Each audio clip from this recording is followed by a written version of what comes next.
Hey there, folks. I'm Isaac, and I just beat the Fire Temple like 35 seconds ago. I just did that. I just did that. And I'm Claire, and I fly like a balloon. And this is... Make That Game. Where we pitch the latest, The greatest new video game ideas that aren't ever gonna get made.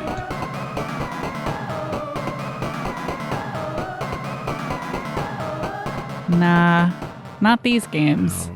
Anyways, Claire, do you have...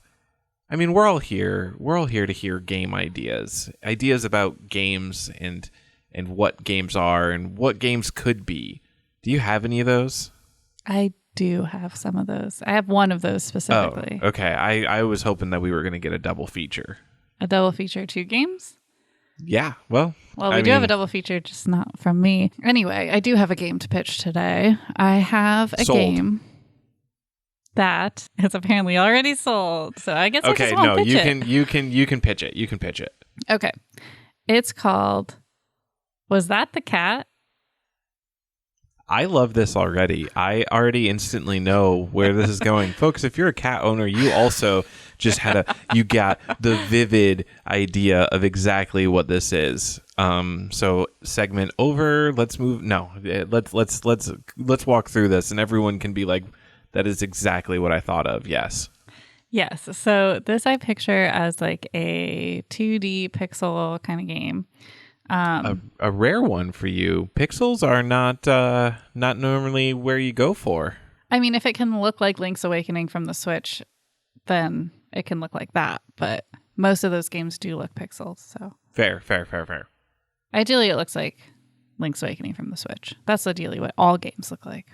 Okay, like a little plasticky, like Polly Pocket-y 3D.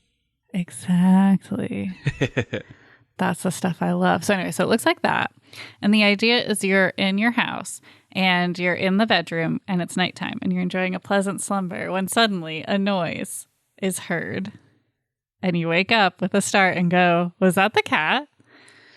And you have to then solve the mystery of what the cat did to make that noise. Now, the gameplay I see is going to be very like normal at first, like, oh, it just got in a cabinet. Like you have to open all the cabinets and find the cat. But eventually you will discover like an entire, I don't know, dungeon inside your basement, and there's going to be portals, and the cat is in all these like weird places, and you have to uncover the secret story as well as making sure your cat doesn't get into trouble. Is the cat a villain or No. a helper? The cat's just a cat. It does neither. The cat is just exploring. The cat doesn't help you, but the cat is also not in on anything. So the cat isn't like trying to like guide you to these mysterious dungeon rooms and like alert you to some kind of danger or whatever. No, this is just a normal cat that happens to get into it. Correct. Amazing. Okay. I was envisioning that this was like a fey familiar. Oh, no, it's just a cat. Okay. Nice. Okay. So, all right. Level based or like a continuous sequence that continuously gets interrupted by, say, the sleep segments? What do you mean by sleep segments? So, like you wake up, you figure it out, you go back to sleep, you wake up, you figure it out, you go back to sleep? Yeah, where like level, well, I guess that could still be level based, because like level 1 would be the first time that you wake up. And yeah, that's kind of how I see it, but I also see it as it wouldn't necessarily always start in the bedroom. Like it could be you're like working from home. It's like, was that the cat? You're like cooking dinner. Was that the cat? Like, so. Okay. But as you explore more and as you get deeper and deeper into like the weird parts of this game, it might kind of overlap. Like you might still be in basement cave, but you found the cat, but then it ran away, and then you hear something, and then it's like, was that the cat? And you have to like go down the other creepy corridor.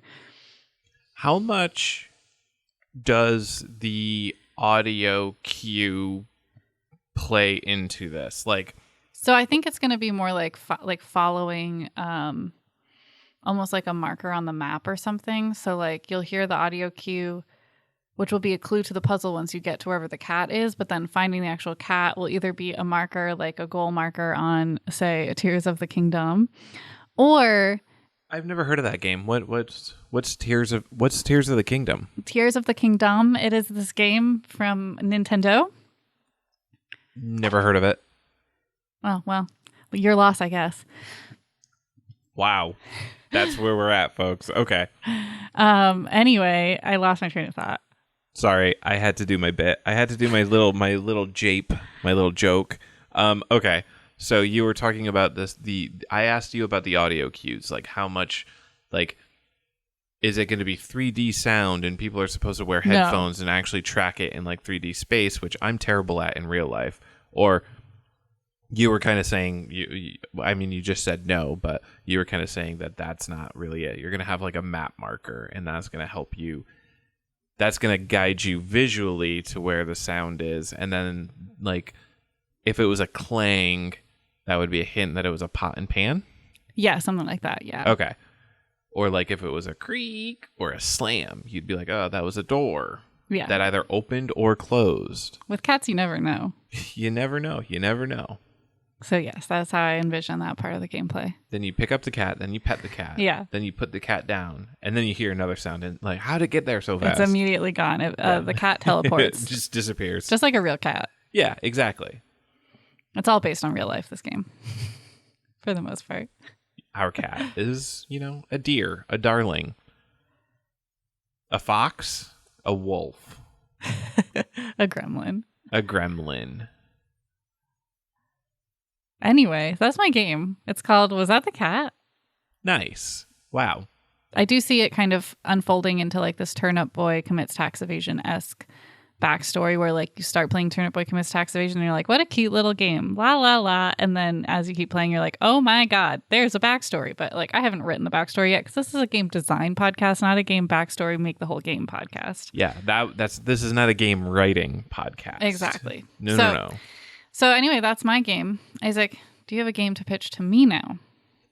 I have the faintest, barest idea for a name, for a game, and I also have a name for it. Well, that's rare. But the name doesn't make sense with the idea. Hold on, I'll just describe it. All right, so I come to you with a mechanic and a name, no way to stitch it together. Mm-hmm. And no way to expand it beyond a like little toy. I have no idea for how to do that. So effectively, this is a vibe check. Vibe check. Wow. So it's called Scorpio Season. That's a good name. See, it's a really good name. But now here's the thing. My idea for like the mechanic, like the gameplay, is you have little scorpion-shaped coins. They're not really coins because they're shaped like scorpions, but like the common depiction of a scorpion to get it to fit like on a coin where it's kind of got the tail wrapped around itself. So the idea is you have like those kinds of shapes and you throw them and they like hook onto stuff. So it's a little physics based. They spin through the air and then like the pincers or like the tail can hook onto something. And then that's the gameplay. As you can see, this is a half-baked, a quarter-baked, an eighth-baked idea. Yeah, the idea is basically just the mechanic of the scorpion coins hooking onto stuff. Yeah. Yeah, And you're calling it Scorpio season or Scorpion season? Scorpio season. Scorpio season. So I think the way to expand this game is to lean into the astrology element. Okay. So maybe, all right, I'm developing something here. All right, so Angry Birds, the concept there is that you have little round-shaped birds and you fling them and then they interact physically with things on the stage and then you have to kill the pigs or whatever. So maybe each astrology token, starting with Scorpio, has a different like shape and behavior. And it's the same kind of like, oh, you pull back and like set the direction and power of how you launch these objects, and then they interact with the level in various ways. Yeah. I mean, that could be cool. Like I'm thinking like Aquarius, that could be like water power, right? Yeah, you could also do, You've got yeah. like, Your basic thing is just you got a Scorpio and it hooks onto things and you can do that to do something. I'm assuming that's like, that would be like the main thing and you always have that thing and then like you earn the rest. The rest are like power-ups. Or maybe the end goal of every level is to throw a Scorpio to hit like a peg, to like wrap onto a peg. And everything else is just like clearing that path or like activating other things in the level to make it so that you can get the Scorpio onto the peg, like the flag at the end. I like that. I think that could be a fun puzzle game. Yeah, so like Aquarius's water power could like put out a fire, which would scorch the Scorpio. And then once you put out the fire with the Aquarius, then you just launch the Scorpio. And if you get the power and the angle right, then it lands on the flagpole, spins around, win the level, move on. And then what other powers do you know? I don't know. So Aries would probably be fire. Okay. Well, because there's water signs, fire signs, wind signs, earth signs, and so I giving any individual one, I guess, water. but technically though, but Aquarius is the water bearer. Oh, and Aries is the fire bearer? No, I guess Aries is just a bull. So if you want to go based on like their symbol, so like a bull, you could use like that could smash through obstacles. I like the idea of using the symbols instead of anything else, because that is what you built the scorpion on, is the symbol Scorpio. So then you'd have Cancer as a crab. And I don't know exactly what a crab. Maybe it could make you like walk cool, like you can get through small spaces because you're like crab walking. No, it was something like that, or maybe like when it lands on a surface, it continues moving regardless of like how much momentum it actually got. So like when it comes to a rest, if it lands on a flat surface, like it continues moving, and that might be able to trigger things. So okay, well, Gemini is twins. What's that going to be? Duplication? Yeah, I'm just thinking like you use the Gemini power, and you can shoot 2 of any other. Like it's a power. It just upgrades like a, let's call them shot, like a zodiac shot. So like if you did Gemini on your Scorpio token, you would be able to shoot 2 of them, and maybe there's 2 pegs that you need to get Scorpios on at the same time. Just like double shots in Tears of the Kingdom. Exactly. Yeah, Tears of the Kingdom from Nintendo.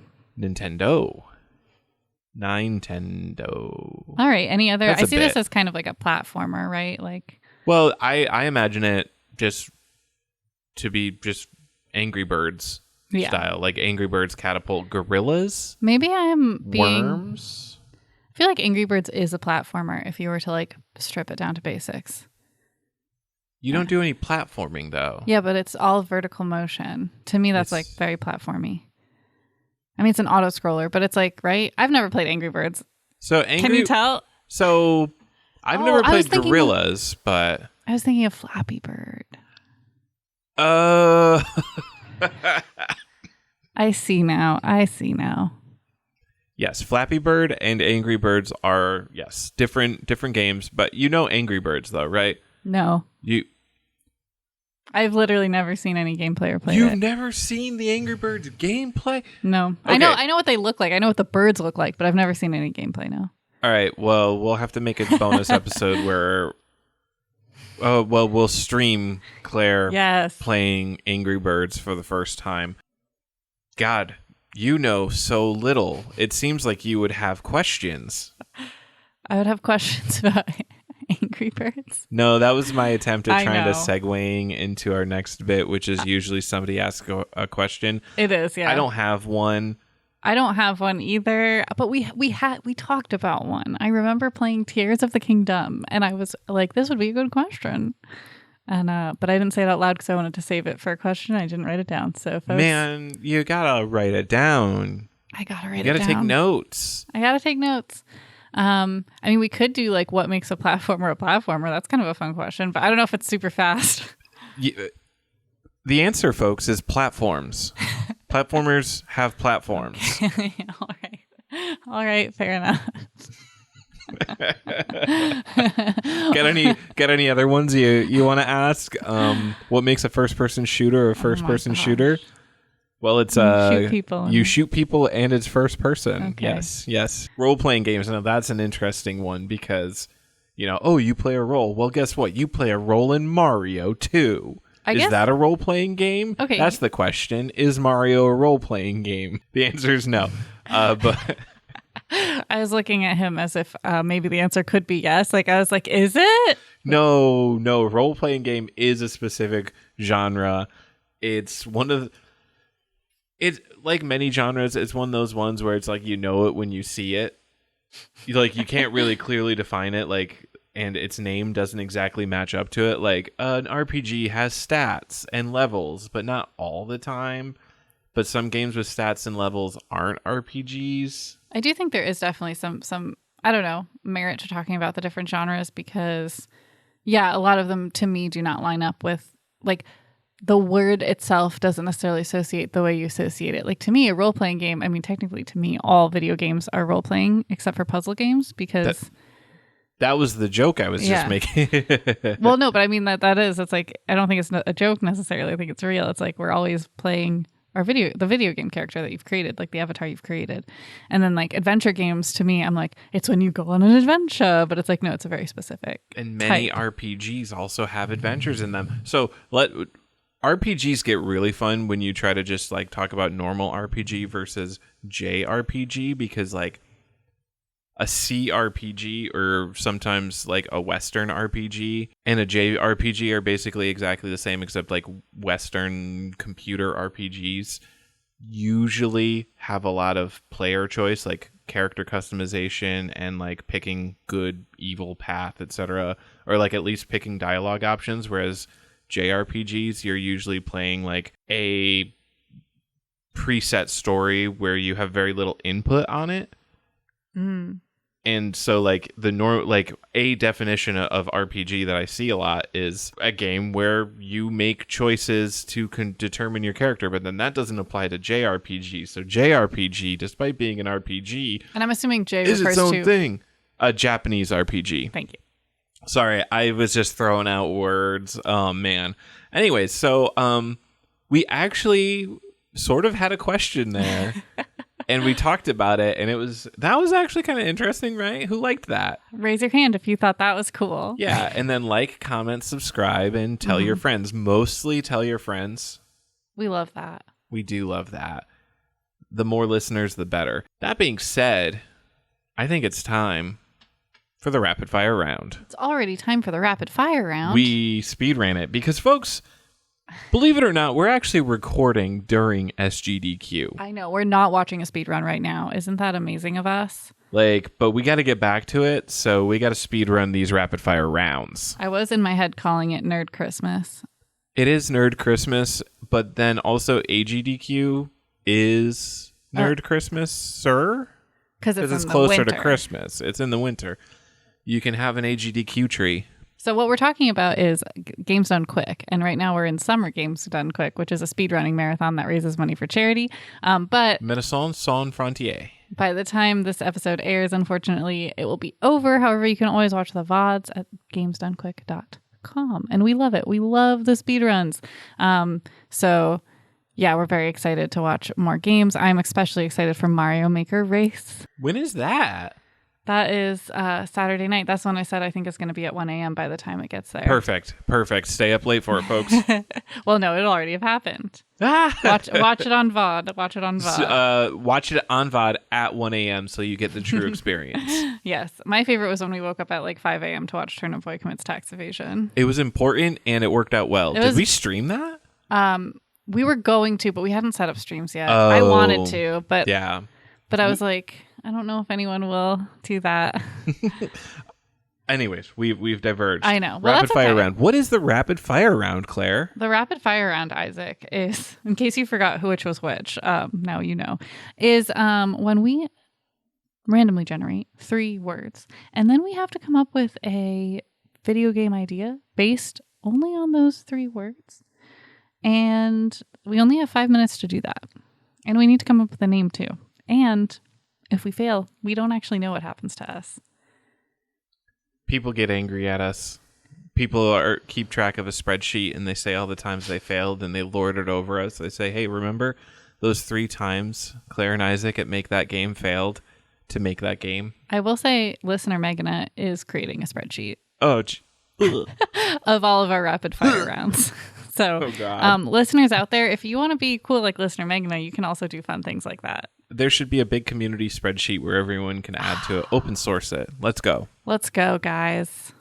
All right. I've got a 5-minute timer ready to go. I am ready. In 3, 2, 1, go. Calendar, chimpanzee, path. Okay. So this is a role-playing game. Speaking of. Yeah. So the calendar, an RPG series called Persona has a calendar, right? Because you play through like usually a school year. Different events happen at different times. You have to meet certain goals by different times. And like each day has 4 segments. 3 or 4 segments. So you're talking about a real game that exists. Yes. And that's my inspiration for this one. So like you are a chimpanzee and you are living in the jungle and you go to different areas so it's broken down into days. There is a certain number of years or whatever that this game takes place over, like 1 year or whatever, a certain number of months maybe. So like in the morning, you select an event to tide you over the morning, afternoon, you do one, evening, you do one, and then go to sleep, do the next day. Different things might result in like battles. Like if you go foraging for food, it might lead to a confrontation with something else. What about path? Where's path in this? Well, every game has paths. This seems... If you can walk, there's a path. Can I be harsh? Yes. This seems a little boring. Whoa. Okay. Well, what's your idea? I just thought it was going to be a little... I kind of was picturing something like Gorillas, a not boring game. Okay, how do you fit calendar and path into that? So, that's one of the few... Well, okay. I will the say... path through the air. Well, no. So let me explain what I was thinking, but mine didn't have calendar in it. So I'm wondering if we can combine your calendar idea with my path idea and then have an idea. So my idea was that you're just like this little rambunctious chimpanzee and there's bananas everywhere and you have to clear a path through the bananas, but some of the bananas are like bombs. And so you have to like Minesweeper, but you're running around. Okay. Or like... Okay. All right. Okay. So is there a way we can combine the like kind of chaos fun of running around a monkey banana path with your very slow, almost like the game, the Quiet Year game? So I'm going to have to show you Persona because I think you're not grokking what I'm trying to lay down. It's not actually boring? It's not actually boring. Okay. But okay, how do we get a calendar into... Well, okay. Have you... The game Everdell I recently played, it's a board game. It sounds actually kind of similar to what you're describing as Persona. So maybe I have a better idea if I put it in that context. Basically, each season, you like get to do new things. So like in summer, you get to like harvest. And like in winter, you get to like build or something. That's a calendar. No, that's not. You're looking at me with a big blank face. That is a calendar. That is a calendar. So it's not like that. No. Okay. No. All right. No. Yeah. Okay. So I cannot explain. I'm going to show you Persona later. How We've much got a minutes? minute and 30 seconds left. Okay. So I truly don't really understand your game idea, but I guess we'll just go with it because it's more developed. Well, let's try to add a calendar to your game. No, because your game is calendar based. What if one of the things you have to do works towards creating a path through Chimpanzee Town or something, and like that's like part of your goal? It's like you have to like build pathways to help commerce. Okay, chimp commerce. Okay, chimp commerce. You named it. There we go. So this is a calendar-based role-playing game where you are a chimpanzee road contractor, and you build a road to drive banana sales and between the chimpanzee But you also need to like gather tribes. resources, and like you said, you could end up in fights or stuff. So yeah, You could fight a panther, a that's the game. jaguar. What's the name? Chimp. You said it already. It was like chimp something. You said it, and I said, "Yep, that's the name." Chimp contractor. Chimp commerce. That's what it was. Chimp commerce with 23 seconds left. Bam, nailed it. Unbelievable. We're good at this. All right. What a great Do you have the game. next 3 words? I am ready. Yes. All right, starting in 3, 2, 1, go. Bat. Another animal. Well, it also could be baseball bat. Oh, true. We've got variations. Perforate. And division. Okay. Division could mean a learn 'em up. It could be a learn 'em up and also cell division. Oh. And fangs perforate the skin. Oh. And so if you are a vampire bat, you make people vampires by giving them a bacteria or virus, which divides. What if you're a vampire bat, but also you teach kids long division? What if it's both? So in order to successfully bite people and spread the vampire curse, you have to perform long division problems that get progressively harder and harder. Yeah, and your goal is to infect the entire town, which means you have to be really good at your division problems. Okay, and then this is Learn 'em Up Kids. Bat.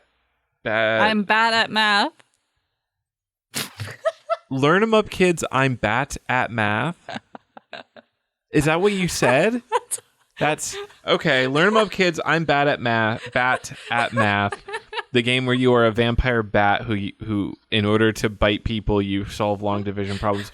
That's 3 minutes and 30 seconds left on the clock, folks. We nailed that one. We speedran, but it was because it was a beautiful game that we. That's what we're here for, folks. We Learn 'em Up Kids, I'm bat at math. All right, that's gonna live in a spreadsheet forever. When we get an opportunity for a Learn 'em Up, it's a beautiful thing. We should actually collect we could do like a fun clip show of all the Learn 'em Up games. That would be kind of fun. That's true. Clip shows. Clip shows. All right, I've got 5 minutes on the timer, and I'm going to start it in 3, 2, 1, go. These are kind of vague. Amuse. Amuse-bouche. Which I would think all games amuse, ideally. Begin. All games also begin. The amuse-bouche is the beginning of the meal. Oh, true. The menu again. And then shrink. They are very small foods, usually. Okay, so it's like an amuse-bouche game.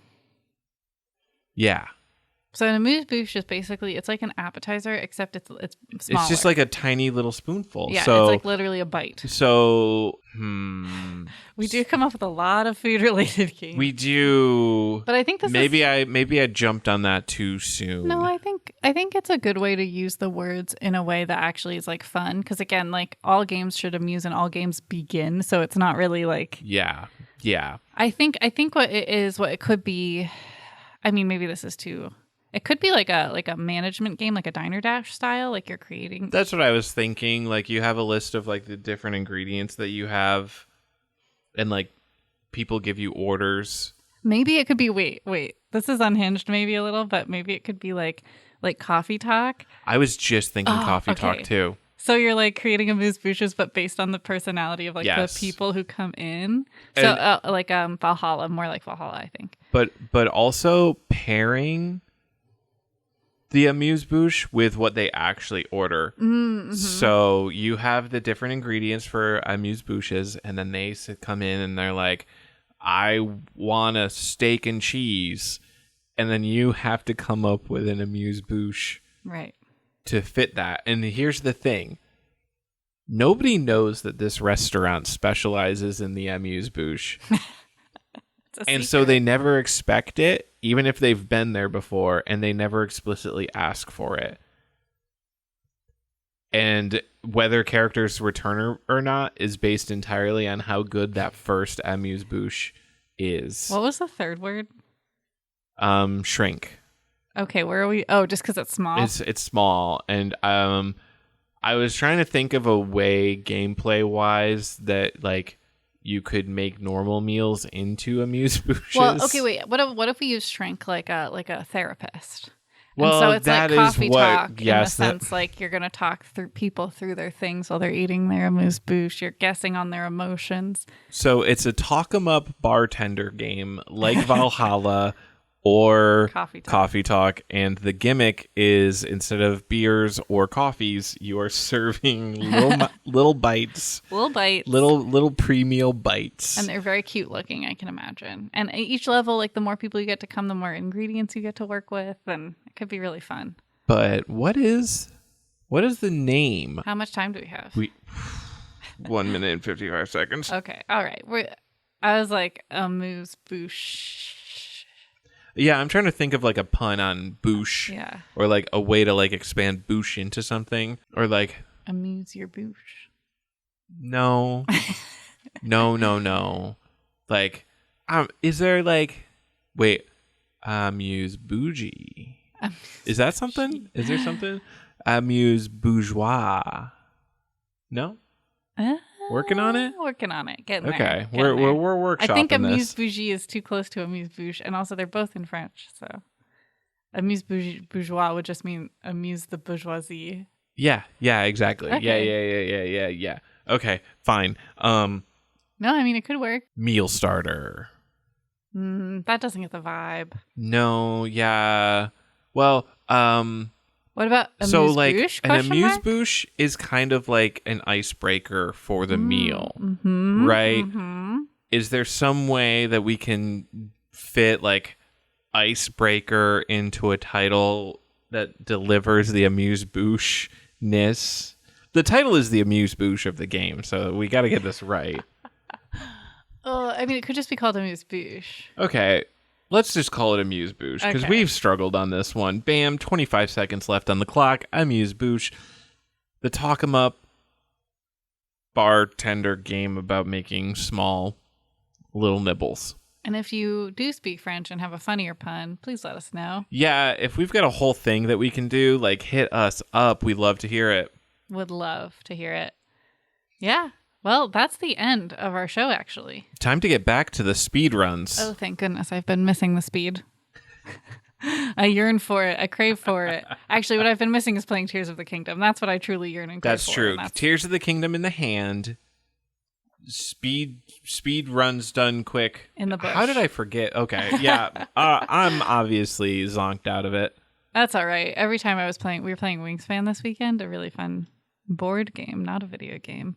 They call them board games because you're so bored during that. And every time I got more birds cards because they're in my hand, I was like, 3 birds in the hand worth. And like, it's not a joke. It wasn't a joke, but I just couldn't stop myself.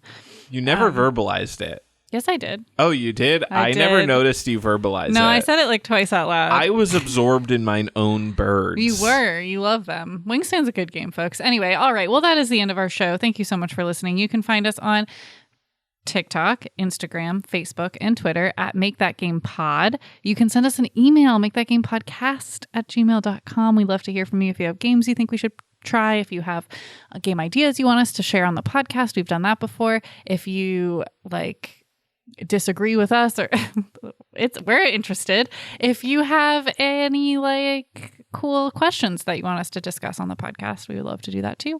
And then you can also find us on Twitch. We're twitch.tv/makethatgame. And we do stream. We've streamed one time, and we'll definitely Twice. No. What? Yeah. I swear it was twice. We were going to try to stream last weekend, but we couldn't because of everybody's schedule being bad. I remember twice, folks. Am I gaslighting myself? Well, you stream on your other stuff. That's true. So maybe you're just getting it confused. Let's do some cross-pollination. Also, check out our sister stream at Table It Gaming. You're so good at plugging yourself. I know. Brandon mostly does it for me on Table It Gaming. Yeah. Well, if you're interested in Chipmunks. tabletop gaming, what did you say? The chipmunks are jumping back and forth across our window. Folks, we're in the basement. There's a window. I'm distracted by every animal, obviously. All right. It's time to wrap I this think up. it's time to wrap it up. So if you heard a game today that you think needs to exist in this wide, wide world, please go out there and Make that game.